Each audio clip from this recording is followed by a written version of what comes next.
बेच देना ही उचित है, जिसके जरिए उसके जरिए मुनाफा भी आए, जनता को सुविधा भी मिले और फिर देश का इंफ्रास्ट्रक्चर मजबूत होते चला। इसमें गड़बड़ी क्या है? लेकिन भारत के एक सच को आप शुरू में ही समझ लीजिए, भारत में कोई भी चीज प्रतिस्पर्धा के आधार पर विकसित नहीं होती है। राजनीति से आपके संबंध हैं और राजनीति अपने तौर पर अपने प्यादों को प्राइवेट सेक्टर में भी खड़ा करती है, उन्हें मुनाफा देती है, क्योंकि उस मुनाफे की हिस्सेदारी पॉलिटिकल फंडिंग से लेकर सरकार के भीतर बैठे हुए तमाम जो मुख्य लोग होते हैं उनको गाहे बगाहे मिलती रहती है।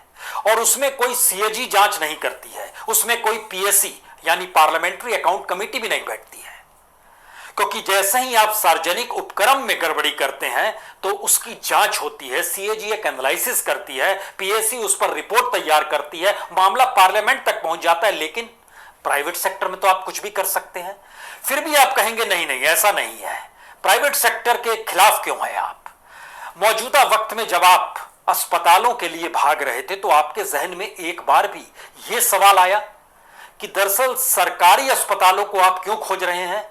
क्योंकि वहां पीपीई का पैसा नहीं लिया जाता है, वहां आईसीयू में भर्ती करने का पैसा नहीं लिया जाता है, वेंटिलेटर का पैसा बड़ा चंद लिया जाता है। लेकिन आप किसी भी प्राइवेट हॉस्पिटल में, चाहे वो दिल्ली हो चाहे बॉम्बे हो, आपके हिस्से में जो बिल आएगा वो तकरीबन 15 लाख से कम का नहीं होगा अगर आप 14 दिन वहां पर भर्ती रहे, यानी एक दिन का 1 लाख रुपया। यह है प्राइवेट सेक्टर का मतलब, वह भी ऐसे क्राइसिस के दौर में, जिस क्राइसिस में समूचे देश को तो एक साथ खड़ा होना है, लेकिन प्राइवेट हॉस्पिटल्स मुनाफा खोज रहे हैं।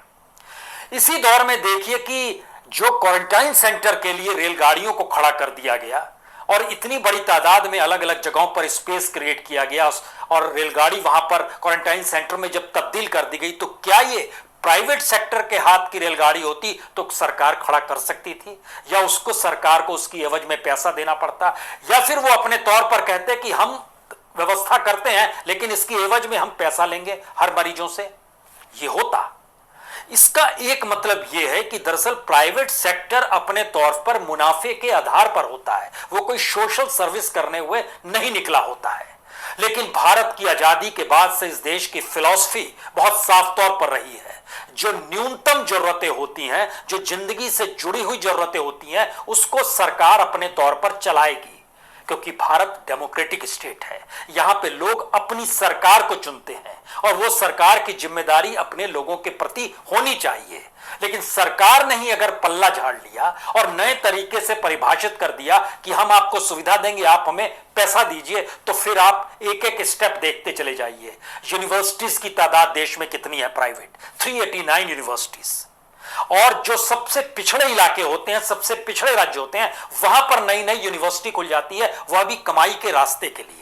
हॉस्पिटल्स इसी तरीके से खुल जाते हैं। और तो और अब तो पानी तक इस देश में प्राइवेटाइज हाथों में आ गया है। जो बोतल बंद पानी है उसका जो मुनाफा है, उस मुनाफे के बराबर भारत के सरकार का बजट नहीं है कि वो साफ पानी दे सके। इस देश के भीतर में एक साल में प्राइवेट हॉस्पिटल्स जितना मुनाफा कमा लेते हैं, उतना 5 साल का सरकार का हेल्थ सेक्टर का बजट नहीं है।